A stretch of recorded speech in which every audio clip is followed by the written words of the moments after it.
సమాజ క్షేమం కోసం 365 రోజులు అవిశ్రాంతంగా ఒక తపస్సులాగా పనిచేస్తున్నారు. 1990వ దశకంలో ఆయన ఇన్ఫర్మేషన్ టెక్నాలజీ గురించి మాట్లాడినప్పుడు, దార్శనికతను అమల్లో పెట్టినప్పుడు దాని ఫలితం ఎలా ఉంటుందో చాలా మందికి అర్థం కాలేదు. కానీ అప్పటి యువత దాంతో ప్రయోజనం పొంది జీవితంలో పురోగమించడమే కాకుండా ప్రపంచవ్యాప్తంగా అవకాశాల్ని అందిపుచ్చుకుని సత్తా చాటారు. అప్పుడు ఆయన అమలు చేసిన సంస్కరణలు, తీసుకున్న విప్లవాత్మక నిర్ణయాలతో వెలిగించిన దీపం లక్షలాది జీవితాల్లో వెలుగు నింపింది. నేడు ఆయన విజయగాథను ఆయనే పునరావృతం చేస్తున్నారు. కానీ ఇప్పుడు మరింత గొప్ప దూరదృష్టితో, మరింత సమున్నత లక్ష్యంతో కొత్త చరిత్రను లెక్కించబోతున్నారు. భవిష్యత్తును అంచనా వేసేందుకు ఉత్తమ మార్గం దాన్ని సృష్టించడమే అన్న సూక్తిని బలంగా నమ్మే వ్యక్తి ముఖ్యమంత్రి గారు.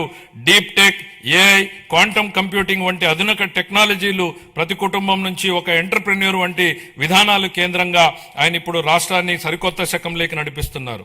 ఆయన మార్గదర్శకత్వంలో ఏపీ వెల్త్ ఫండ్ను ప్రారంభించబోతున్నాం. రాబోయే రోజుల్లో అది Norway, UAE sovereign wealth funds లా విస్తృతమై మొత్తం రాష్ట్రాన్నే నడిపించడానికి సరిపోవచ్చు. నాతో సహా ఈనాటి సమాజానికి ఈ టెక్నాలజీల ప్రాముఖ్యత అర్థం కాకపోవచ్చు. కానీ ఆయన ఐటీ రంగంలో చూపిన చొరవ వల్ల 1990లో నాటి యువతరం లబ్ధి పొందినట్టే ఈనాటి యువత కూడా ఏఐ, డీప్ టెక్, క్వాంటమ్ టెక్నాలజీతో భవిష్యత్తు ఖచ్చితంగా లబ్ధి పొందుతుంది. ఆర్థిక వనరుల పరంగా మనం ఇప్పటికీ సంక్షోభం నుంచి పూర్తిగా బయటపడలేదు. పరిస్థితులు అంత సానుకూలంగా లేవు. గత ప్రభుత్వం మిగిల్చిన ఆర్థిక అస్తవ్యస్త పరిస్థితుల్ని అధిగమించే క్రమంలో ఇప్పటికీ అనేక సవాళ్లను ఎదుర్కొంటున్నాం. కానీ రాష్ట్ర అభివృద్ధి, సంక్షేమానికి సంబంధించి మా లక్ష్యాల్లో మార్పు లేదు. మా సంకల్పం చెక్కు చెదరలేదు. మా ప్రయాణాన్ని స్థిరంగా కొనసాగించేందుకు ప్రధాని నరేంద్ర మోడీ నుంచి అమూల్యమైన మద్దతు, సహకారం లభిస్తున్నాయి. ఆయనకు కృతజ్ఞతలు తెలియజేస్తున్నాం. కేంద్ర ఆర్థిక మంత్రి శ్రీమతి నిర్మలా సీతారామన్ గారు అందిస్తున్న గొప్ప సహకారం గురించి ప్రత్యేకంగా ప్రస్తావించాలి. కష్టకాలంలో ఆమె రాష్ట్రానికి వెన్నుదన్నుగా నిలబడ్డారు.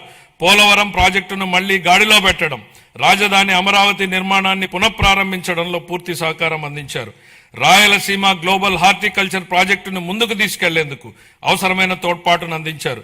గత ప్రభుత్వం ఎడాపెడా చేసిన అప్పుల భారాన్ని తగ్గించేందుకు రుణాల పునర్వ్యవస్థీకరణకు అమూల్యమైన సహకారం అందించారు.